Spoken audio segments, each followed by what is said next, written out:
万啲人日期都可以差不多背30集咁多，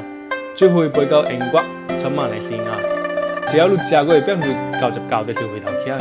因為白麗堂就是南關東貓面定標的特產嚟。話出呢做白麗堂同埋講計到話巴這個話已經存錢發大咯，差不多60戲，日直做白麗堂嘅咯，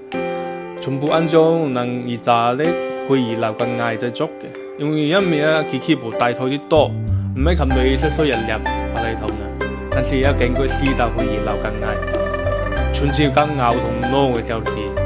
多出嚟2樣拉糖、貝糖，那加到加糖，全部春節間，從同時就變咗去大家亦嘅舒服製作得去大家1人嘅時候是，一層量會相對，但是用做出嚟白麗堂呢，一食起來好難味，可以生意好胖，又不是好甜。會想念一下。